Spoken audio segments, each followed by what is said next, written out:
अवतार मेहर बाबा की जय। जहाँ पे अपन आए हैं वो है इचोरा। बाबा एक प्रेमी के लिए, एक प्रेम के खातिर यहाँ पे आए थे। तो चलिए इचोरा के दर्शन करते हैं और पूरी जानकारी लेते हैं इचोरा में कैसे क्या आए थे बाबा। तो जो चलिए देखते हैं यह बाबा की मूर्ति है और बाबा के बारे में जो हमारे भैया, आपका भैया नाम, शुभ नाम? डॉक्टर मेहरलाल लिखता हूँ मैं। हाँ और मैं बेसिकली इस गांव से नहीं हूँ, लेकिन आना जाना मेरा इस गांव में रहता है। हाँ।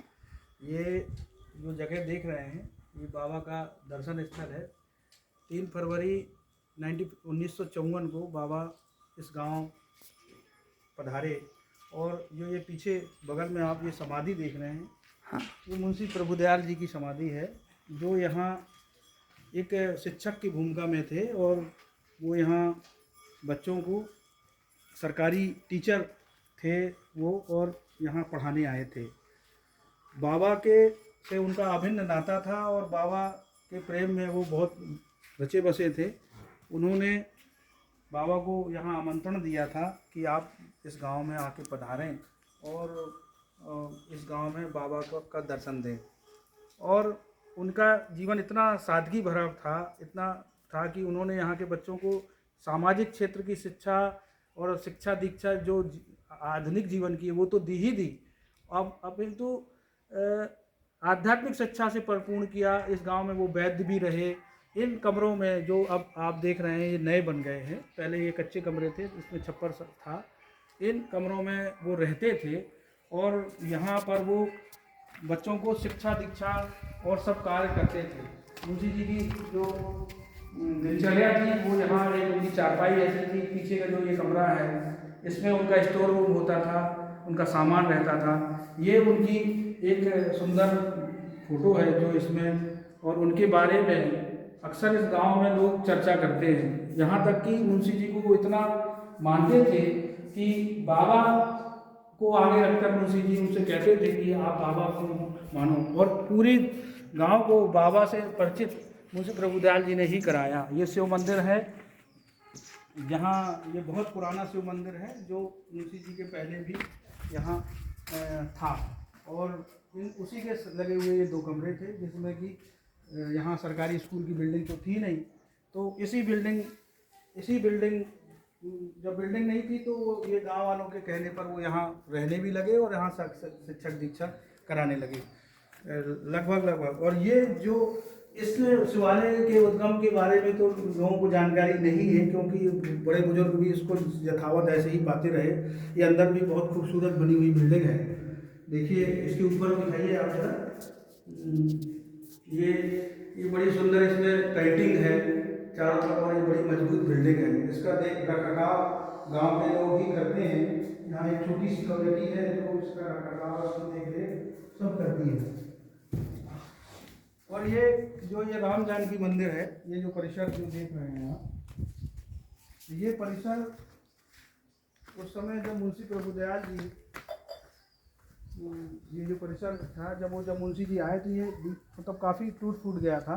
और इसके अंदर की जो मूर्तियां हैं राम कृष्ण और सीता की, राम और लक्ष्मण और सीता जी की, वो पास के गांव में, जो यहाँ गांव के लोग बताते हैं, वो गांव में से पास के गांव के मंदिर में चली गई थी। लेकिन मुंशी जी ने जब आए तो उन्होंने अपने प्रयास से इस मंदिर का निर्माण कराया।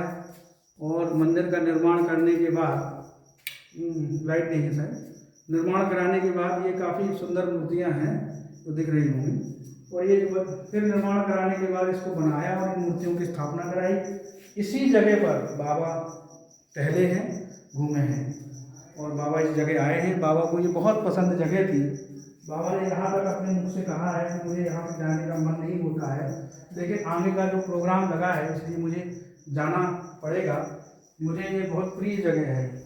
और ये जगह मुंशी जी इसमें यहाँ लगभग 70 साल से मेला और दंगल का आयोजन मुंशी जी स्वयं करते रहे। बाद में उनके ना रहने पर ये गांव करता रहा।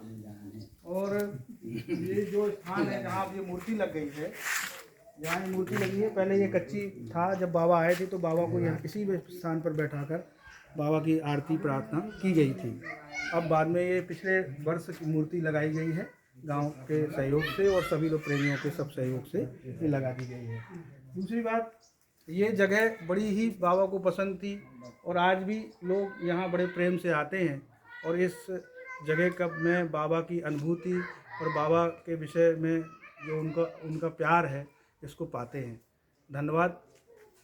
और जो ये जो जगह है जहाँ अभी दर्शन स्थल पर भैया गए हैं, बाद में बाबा ने जब 1954 में सार्वजनिक दर्शन दिया तो ये पास के खलिहान में दिया था, जिस जगह अभी जो नया अभी कंस्ट्रक्शन हो गया है और नई जो बिल्डिंग वहाँ अभी जो दर्शन स्थल को बड़ा डेकोरेशन के साथ बना दिया गया है, अच्छा बनाया गया है। बाबा इसी खलिहान में रुके भी थे और सार्वजनिक दर्शन बाबा ने वहीं दिया हुआ था। तो इसको कट करके नया कर लो। बाबा इसी रास्ते से गए थे, हाँ, इसी यहाँ रास्ते से आए थे बाबा और इसी रास्ते से गए थे। हाँ थे। हाँ। वैसे तो बाबा यहाँ पास में एक जगह चबूतरा है, यहाँ भी बाबा बैठे ओके, थे। कहाँ पे? इधर कॉर्नर में। अब वहाँ बिल्डिंग थोड़ी मकान बन गया छोटा सा, इधर भी बाबा बैठे थे। ओके, यहाँ इस जगह पे बैठे थे। ये पहले अनुरागी समाज का एक गांव घर ये वाला यहाँ पे। हाँ घर था, यहाँ बैठे थे। हाँ हाँ, और बाबा हाँ अब यहाँ सब मकान वगैरह हाँ, इत्यादि हाँ। बन गए हैं। पहले लोकेशन कुछ और था। ये दर्शन स्थल को ये जाता है। हाँ, ये दर्शन स्थल का मार्ग है। यहाँ पे बोर्ड दिख रहे, यहाँ पे बाबा आए थे, यहाँ पे बाबा ने दर्शन दिया था। तो और ये जगह है, बाबा का टेंट यहाँ लगा था, यहीं बाबा रुके थे। उस नीम का पेड़ लगा था, वो नीम का पेड़ अब सूख गया है, अब वो वहाँ नहीं रह गया। और जो बेर की कहानी थी, वो बेरी का पेड़ भी इसी जगह स्थित था। हाँ वही है क्या वो जो? अब नहीं है बेरी का पेड़, पहले था, अब वहाँ वो सूख गया वो पेड़। मैंने बचपन में देखा है वो पेड़, हाँ, जब अब सूख गया है। और ये जो दर्शन स्थल है, वो बेर के बारे में थोड़ी कहानी बताइए। वो बेर की कहानी यहाँ थी। तो कि मंडी जन जो थे, तो बेर उस समय लगभग जब जनवरी का जो टाइम होता है, जनवरी फरवरी का, उस समय बेर आ जाते हैं। तो बेर नीचे कुछ पड़े हुए थे, तो मंडली जनों ने कुछ बेर नीचे से उठा लिए और उनको कुछ खा लिया, कुछ मंडली ने। तो बाबा ने पूछा क्या है ऐसा, तो बाबा तो पूछते ही थे। तो उन्होंने पूछा कि बाबा ये बेर थे तो नीचे पड़े थे, तो बोले हमने उठा के खा लिए। तो बाबा ने पूछा कि ये इसके मालिक से पूछा क्या तुमने? तो बोला नहीं बाबा। तो उन्होंने पूछा कि इस मालिक को बुलाओ। तो वो बड़े सरल व्यक्ति थे, जिनका ये बाड़ा था, जो बेरी का पेड़ लगा था। तो उन्होंने कहा कि बाबा ये बेर भी आपके और ये बेरी भी आपकी और मैं भी आपका। तो उन्होंने कहा नहीं, ये सामाजिक जो जीवन होता है, इसमें हर चीज़ किसी न किसी व्यक्ति की होती है, इसलिए इन्होंने जो गलती की है उसकी ये तो बाबा ने मंडली को भी कहा इनसे माफ़ी मांगो। और बाबा ने भी उनसे माफ़ी मांगी कि मेरे लोगों ने आपकी बेरी के बेर खाए हैं और बेरी के बेर खाने पर इनको माफ़ आप कर दें। तो फिर उन्होंने बाबा के द्वारा माफ़ किया और तब ये बेरी की जो घटना है वो यहाँ की है। मुझे मंडली के खैर नाम तो नहीं पता है। गुस्ताख जी का कुछ तो भी बोला था। हाँ, कुछ मुझे नाम नहीं उनके एग्जैक्ट पता है, मंडली में कौन थे उन्होंने। और ये जो दर्शन स्थल है, यहाँ बाबा ने सार्वजनिक दर्शन सभी गांव के लोगों को, आसपास के गांव के लोगों को दिया था। ये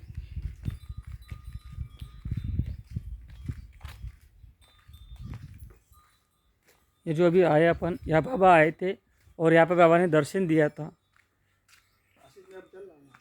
थोड़ा सा ये दर्शन स्थल है। ये इसकी जगह पर यहाँ देखिए ये लिखा हुआ है 4 फरवरी 1954। ये दर्शन स्थल है। और 4 फरवरी 1954 गुरुवार को बाबा ने अपना जो सार्वजनिक दर्शन है इस गांव को और इस पूरे आसपास के परिक्षेत्र को दिया हुआ था। और बाद में ये सब अभी नया कंस्ट्रक्शन आप देख रहे हैं, उस समय कच्चा था ये सब। और हाँ, हमने भी देखा है कच्चा। पुराना समय कच्चा था, अब बड़ा सुंदर दिख रहा है सब। और जो उस जगह था वो नीम का वृक्ष था, उसके नीचे बाबा को रुकाया गया था। और जो उसी रात में यहाँ पर जो कहानी आप वो है कि जो ऊपर से आकाश से इसके बगल के जो बाड़े में जो खातीज राजस्थान के जो लोग थे, जो पहले लकड़ी का काम इत्यादि करते थे, वो रुके थे। बाबा के कथनानुसार पूरा गांव तो अंदर था, किसी को निकलने की कोई आदेश नहीं था। लेकिन वो बाहर के लोग थे, उनको इस चीज़ की सूचना नहीं हो पाई और वो बाहर रहते थे, तो वो उस चीज़ को देखते रहे।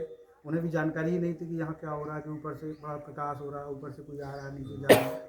तो फिर उन्होंने सुबह मुंशी जी यहाँ लोगों से चर्चा करी और मुंशी जी से जब ये बात गई तो इसका अनुमान लोगों ने लगाया कि शायद बाबा को अपना कोई ऐसा कार्य जो आध्यात्मिक कार्य उस रात में करना था वो हुआ, बाबा ने किया इस गांव में। तो ये सब बाबा की लीलाएं हैं। खैर अब बाबा का क्या है, इसका महत्व है, कैसा है, ये सब बाबा के उसमें हैं। लेकिन ये गांव बड़ा ही भाग्यशाली है जो इतने बड़े इस छोटे से गांव में बाबा पधारे, जो आज भी आप देख रहे हैं कितना वैसा है। लेकिन बाबा के रूप में, आध्यात्मिक जो रूप में इसका महत्व हम सब के जीवन में बाबा ब्रह्मों के बड़ा महत्व है। और बाबा ने इस जगह को प्रेम तीर्थ नाम दिया। और बाबा ने ये भी कहा कलयुग में वेत्रवती गंगा, कलयुग में बेतवा गंगा के समान हो जाएगी। बाबा ने इसका पानी भी पिया, इसी पानी से नहा अपना पूरा जीवन का जो कार्य होते हैं वो सब किए। और इस बेतवा नदी का जो महत्व है वो आज सबके जीवन में बढ़ाया। धन्यवाद। जय बाबा। जय मेरे बाबा। अभी हम इचोरा में हैं, ये पूरी कहानी इचोरा की है और यहाँ पे लिखा भी है दर्शन स्थल युगावतार मेहर बाबा ने 4 फरवरी 1955 गुरुवार को अपना खुला दर्शन दिया था। तो चलिए, ये वीडियो अगर अच्छा लगा तो लाइक करना और शेयर करना ना भूलिए। अवतार मेहर बाबा की जय। जय मेहर बाबा।